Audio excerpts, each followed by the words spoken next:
I think what was really interesting was really here, indeed, the commissioner talk about a dedicated potential program on access to space. I think this was an interesting development and an interesting statement there, which is probably significant. Hello Space Watchers, I'm Emma, the editor-in-chief of SpaceWatch.Global, and this is a new episode of Space Cafè Radio, your radio channel dedicated to emerging trends and live conferences in the space sector. Hello Space Watchers, we're here at the 16th European Space Conference in Brussels, and my guest is Luigi Scatteia, Partners Global Space Practice Lead at PwC Advisory France. Luigi, it's a pleasure to be here with you. How are you doing? It's a pleasure for me too. Thanks a lot, Emma. I'm doing very well. So this morning, the opening keynote speech is always with the European Commission when it comes to the European Space Conference. So Thierry Breton addressed the audience with an interesting speech. And my first questions for you is, what do you make out of this? What's your opinion? What's your analysis of what Breton said this morning? I thought it was a very powerful speech, the one that Commissioner Breton delivered. He remarked basically the main challenges that Europe is facing in the global geopolitical scene, right? And the importance for Europe to have, let's say, a strong space policy and a strong focus indeed on non-dependency and autonomy in key strategic domains. The importance for Europe to maintain and protect its space assets. And he also remarked the importance for Europe to have independent access to space. So I thought it was, let's say, indeed a speech which is in line with the typical, let's say, narrative that Breton has always put forward for Europe, which is a narrative of a strong Europe in space, independent and, let's say, self-sustaining in the space sector.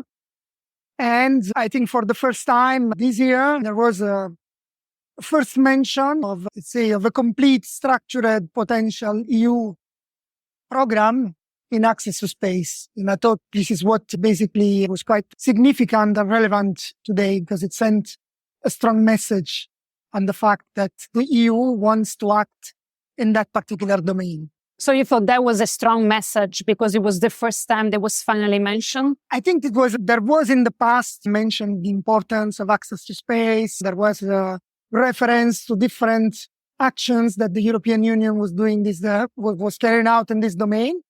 But I think this time I might be mistaken, but I think it is the first time that there's a mention of a real potential new EU program dedicated to access to space. Yeah.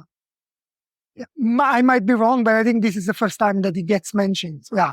So help me out, because I'm not a fine political connoisseur. So when it comes to political speeches, I always get a bit unimpressed, let's put it that way.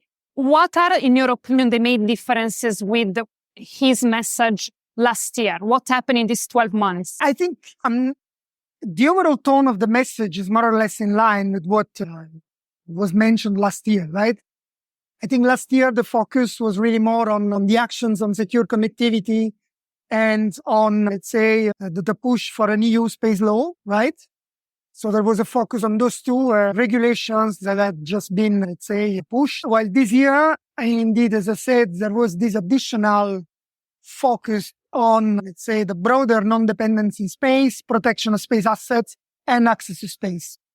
So it's enlarging the scope of action for the EU into the space sector to cover basically almost the entirety of the broader space value chain. And he addressed the launchers issue, seems a bit more directly. Yes. I think there was a direct, as I said, even in the past, there was a mention to the difficulties that Europe was experiencing in access to space and so on.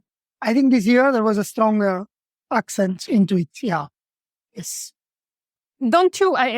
Sorry, I don't want to give you, I want to give you my impression, and please tell me if I'm wrong. My feeling from a journalistic point of view is that it felt a lot like the same words that he said last year, and I felt a bit of, I would have loved to hear what the European Commission is going to do for all these issues. Did you feel that maybe he said something and I just missed it? I think there was a mention of several of the actions that the European Commission is putting forward to address a number of these key strategic issues. he mentioned, let's say, the potential for an EU program on access to space, a structured program on access to space.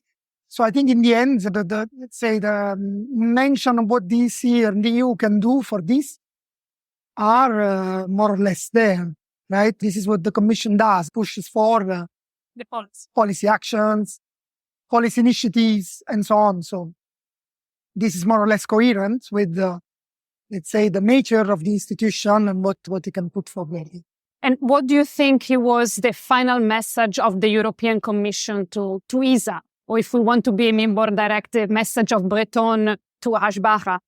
I mean, this is, of course, a delicate question, right? But I think there was, let's say, there was a clear message on the fact that there are still some things that need to be addressed in terms of, let's say, European independence in space. I'm not so sure. I don't want to say that this was directly aimed at ESA, right? But still, I think it was clear that there was a certain note of caution, right, on the fact that particularly on access to space, there was still something to be done, right? Now, I guess it's basically up to ESA to see if this is directed to them or not, and what do they want to make of it. Because, of course, ESA and a few of the member states involved, they took some corrective actions at the last Seville meeting, which brought some substantial changes to the way launcher policy is conducted at European level. So you might argue that ESA has taken some action, right? So now it's probably not for me to say if what Commissioner Breton said was aimed at ESA or not, but clearly it's clear to say on the launcher domain, I think the match is still open if you want, and not really yet with a clear result or a clear resolution. Because it's interesting, in his own keynote speech, Joseph Ashbaha, in a sort of way, gave an indirect answer, because he said that ESA is not only about launches, space is not only about launches. So in a sort of way, he tried to maybe to make a point that they are working also on other sides. I don't know. Yeah. And which is a fair point, because in the end, we tend to associate launchers have a big, let's say, impact on mind share and everything. Because every time we think about space, we think about rockets, right? And getting to space, of course. I mean, if you cannot get to space, you cannot do anything, right? So it's a key strategic capability. But it is true that space is so much more. There's a lot in satellite services. There's a lot in science. There's a lot in exploration, human spaceflight, presence in orbit, in space economy, and so on.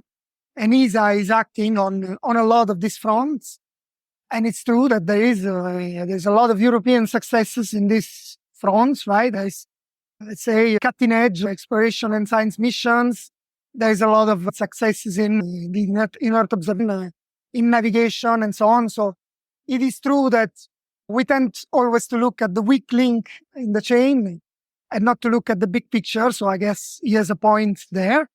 At the same time, it's also true that there is, let's say, indeed a substantial shortcoming in a key part of the space value chain that needs to be addressed by Europe. So I can see both sides of the coin. Absolutely. I think he also expressed a bit of frustration during the press conference when he mentioned the fact that as he spoke to us journalists, he said, you guys always pointed out the failure last years, but now I would like to highlight the success. This is true. There's always a tendency to look at the dark side. What's not working, right? Absolutely. And never what is working. I guess it's in the human nature. We tend to always complain about what not okay and never look at what we have that works good. So I think he has a point. I mean, I think we shouldn't be too overly critical with the European space sector, because indeed there's a lot that still gets done in a successful fashion. And there's basically also, when comparing Europe with the US, for example, there are indeed obvious differences in the boundary conditions in which Europe operates as opposed to the US. So in a way, what Europe manages to achieve is still quite impressive when you compare it with the US. So I think he has a point, and I think I can see a little bit of his frustration when people always tend to point at what's not working. I think one of the problems is because the new space economy is so tied to launching and going to space and having a reusable rocket. So of course, that is perceived as a weak link. It's a matter of image and perception, right? In the end, if you cannot go to space, if you have to go to, to resort to an extra European launcher to carry out your mission, this is seen as a sign of weakness and as a sign of a fallacy somehow in the overall sovereignty of Europe, right? So I guess that's normal. But in the end, it's also true that there was on the launcher side a perfect storm of events that led to the crisis. So it's not easy to point fingers and say, those who work there was one that actually knows what it takes. So we're outsider in that sense. Indeed. Last question. What was the most interesting highlight you saw this morning from the first day? I think what was really interesting was really hear indeed the commissioner talk about a dedicated potential program on access to space. I think this was an interesting development and an interesting statement there, which is probably significant. Yeah. Fantastic. Luigi, it was a pleasure as usual, and I wish you a fantastic continue of your journey and amazing 2 days at the European Space Conference Thank in you Brussels. so much, Emma. It was a pleasure for me too. Thank you. If you want to keep the pulse of the space industry, please visit our website at www.SpaceWatch.Global. Subscribe to our newsletters, and of course, don't forget to become a Space Watcher. I'm Emma Gatti, Editor-in-Chief of SpaceWatch Global, your independent perspective on space. See you next time. Ciao!